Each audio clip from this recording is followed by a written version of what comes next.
अली कलीमी फरमाते हैं कि ये जो नमाज है, ये जो रोज़ा है, ये जो ज़कात है, ये जो हज है, ये जो अहकामात है, ये अहकाम शरिया है, अल्लाह तबारक व तआला इन चीज़ों के ज़रिए से, इन आमाल के ज़रिए से हमारा इम्तिहान लेता है।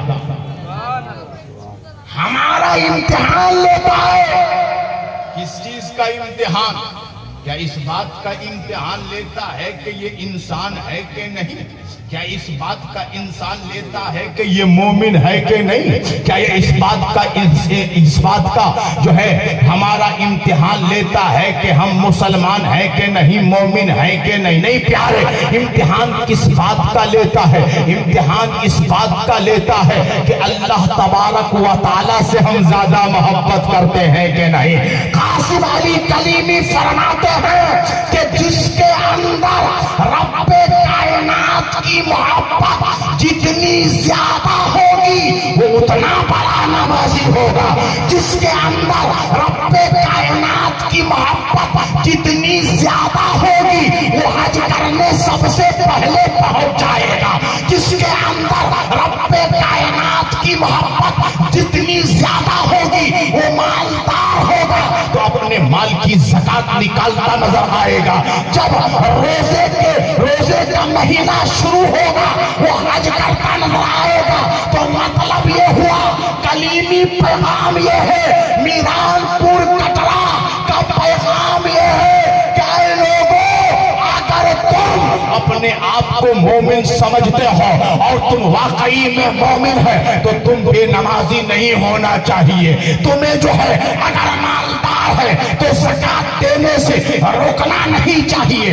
अगर तुम मालदार हो तो हज करने से अपने आप को रोकना नहीं चाहिए, बल्कि रब्बे कायनात ने तुम्हें ईमान की दौलत से माला माल किया है तो सबसे पहले रब्बे कायनात की बारगाह में अपने सजदे को आबाद किया करो। अब रब्बे कायनात फरमाता है कि जो ईमानदार है वो सबसे ज्यादा अल्लाह से मोहब्बत करता है। अब एक बात आपको बताने लगा, गौर से सुनना। अभी आपको बताया गया कि ये औलादे नबी है कौन? जिनके हाथ पर अभी बहुत सारे हमारी माँ बहनों ने बैत हासिल की, बैत है ना, बैत हासिल की। ये बैत क्या है भाई? ये बैत क्या है? ये बात करके बात खत्म कर देता हूं, सुनो। सैयद कासिम अली कलीमी फरमाते हैं, किताब का नाम इरशादाते कलीमी, लिखने वाले राइटर का नाम मौलाना मोइजुल्लाह खान रामपुरी। वो लिखते हैं कि सैयद कासिम अली कलीमी ने फरमाया, बैअत नाम है मुर्शिद के हाथ पर अल्लाह ताला से वादा करने का। क्या नाम है? बैअत नाम है मुर्शिद के हाथ पर अल्लाह से वादा करने का। अभी आपने देखा कि जानशीन ताजुल उरफा, जानशीन मसरूर मिल्लत हजरत सैयद ख्वाजा मसूद अहमद कलीमी ने सबसे पहले जो पढ़ाया आपको, जो आपने भी पढ़ा हजरत के साथ मिलकर, वो ये था कि मैं तौबा करता हूं तमाम छोटे बड़े गुनाहों से। मैं तौबा करता हूं तमाम छोटे बड़े गुनाहों से। क्या मतलब?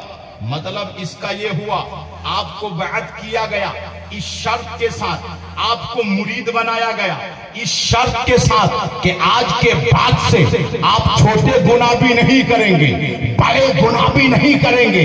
अब प्यारे, आप अपनी जिंदगी पे नजर डालें, अपने शब रोज को देखें, अपने नैनो नहार को देखें, आप अपनी जवानी को देखें, आप अपने बुढ़ापा को देखें कि आज तक आपने कितनी नमाजों को तर्क कर दिया है, कितनी नमाजें नहीं पढ़ी है। आप मालदार हैं, कितने सालों से आपने ज़कात नहीं दिया है। आप मालदार हैं, तब से आप हज को नहीं गए हैं। रमजान का महीना आया, कितने रोजे आपने छोड़ दिए। अब अगर किसी मौलाना से, किसी मुफ्ती से अगर आप फतवा पूछें, मसाला पूछें, तो वो यही बताएगा कि एक वक्त की नमाज छोड़ना गुनाह अजीम है, एक रोजा छोड़ना गुनाह अजीम है, मालदार होते हुए, इस्तिताअत होते हुए हज को न जाना गुनाह अजीम है। ऐ लोगों, मैं आपसे बताना चाहता हूं, अभी आपको मुरीद बनाया गया, या आप जब मुरीद बने थे उस वक्त आपको यही सबक दिया गया था कि ऐ लोगों, तुम तौबा करो कि मैं छोटे बड़े गुनाहों से तौबा करता हूं। तुमने आले रसूल के हाथ पर हाथ देकर वादा भी किया था कि मैं छोटे बड़े गुनाहों से तौबा करता हूं। अब आपको देखना है कि आपकी तौबा मकबूल हुई कि नहीं हुई, आपकी तौबा कबूल हुई कि नहीं हुई। अगर आप मुरीद बनने के बाद आपने सैयद साहब के हाथ पर तौबा करने के बाद आप बेनमाजी थे, नमाजी बने के नहीं, आप हाजी नहीं थे, मालदार थे, अब हाजी बने के नहीं, आप पहले ज़कात नहीं देते थे, अब ज़कात देते हैं कि नहीं, पहले रोजा नहीं रखते थे, अब रोजा रखते हैं कि नहीं। सुनो प्यारे, पैगाम ये है कि मुरीद बनने से पहले भी और मुरीद बनने के बाद भी अगर आप पर नमाज फर्ज हो चुकी थी तो आप पर नमाज पढ़ना जरूरी है। मुरीद बनने के बाद ऐसा नहीं है कि नमाज खत्म। बहुत सारे लोग समझते हैं कि मुरीद बन गया हूं, नमाज पढ़ के क्या होगा। अल्लाह अल्लाह, कलीमी पीरों का यह पैगाम नहीं है, कलीमी शेखों का यह पैगाम नहीं, बल्कि नमाज की मोहब्बत की अगर बात करें तो सुनो। एक मर्तबा हजरत मौलाना मुइजुल्लाह खान रामपुरी चिश्ती कलीमी अलैहि रहमा इरशादात कलीमी के अंदर लिखते हैं कि मैं हजरत के साथ था। क्या फरमाते हैं? मैं हजरत के साथ था। कौन से हजरत?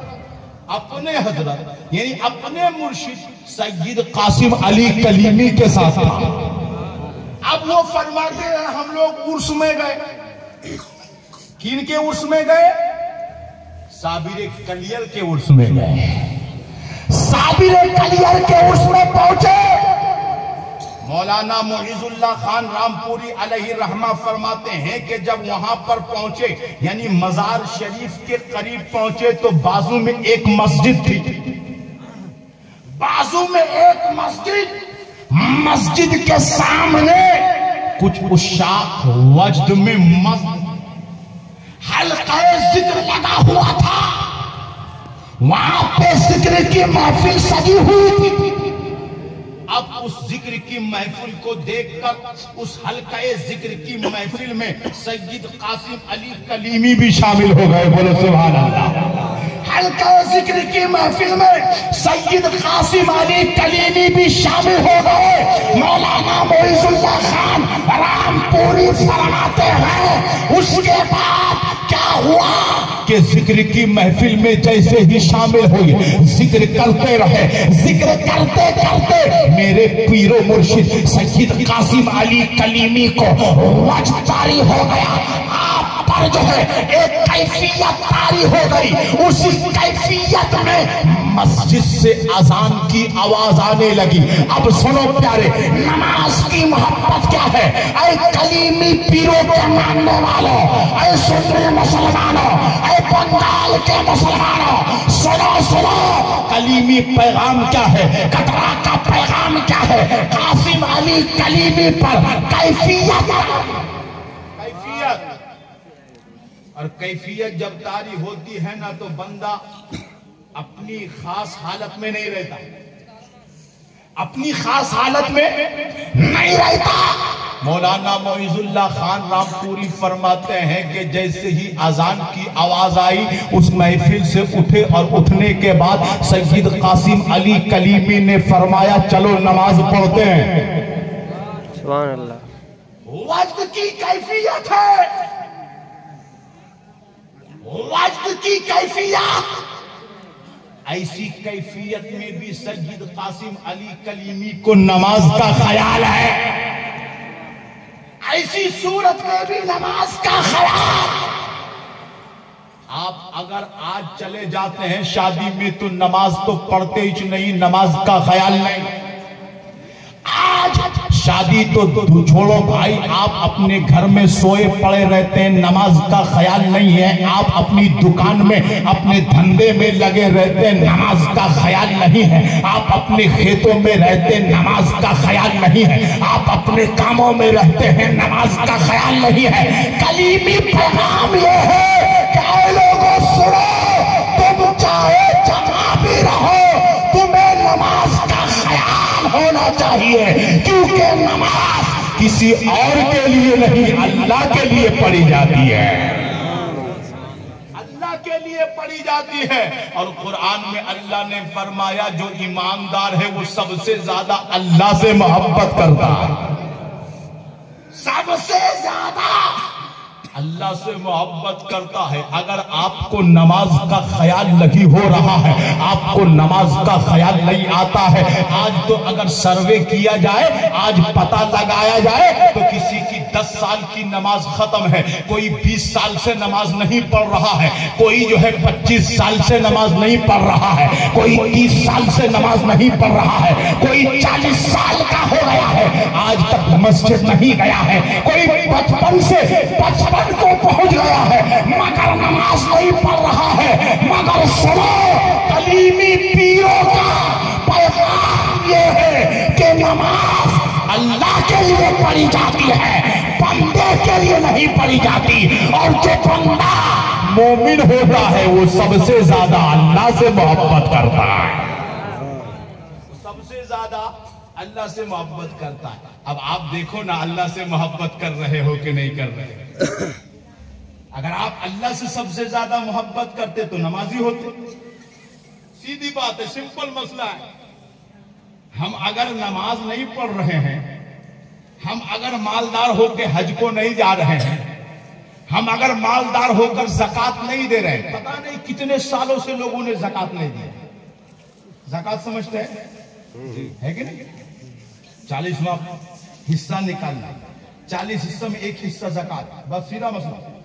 40 रुपए में 1 रुपया, 40,000 में 1,000, सिंपल मसला है। लेकिन आज इंसान निकालता है, मालदार है मगर नहीं निकालता है। सुनो प्यारे, मैं आपको पैगाम देना चाहता हूँ, जो अल्लाह से मोहब्बत करता है, जिसके दिल में सबसे ज्यादा अल्लाह की मोहब्बत होगी, वो वक्त पर नमाज भी पढ़ेगा, वो वक्त पर ज़कात भी देगा, वो वक्त पर रोजा भी रखेगा, वो वक्त पर हज करके जाएगा और हाजी भी बनेगा। हज करने जाएगा और हाजी भी बनेगा।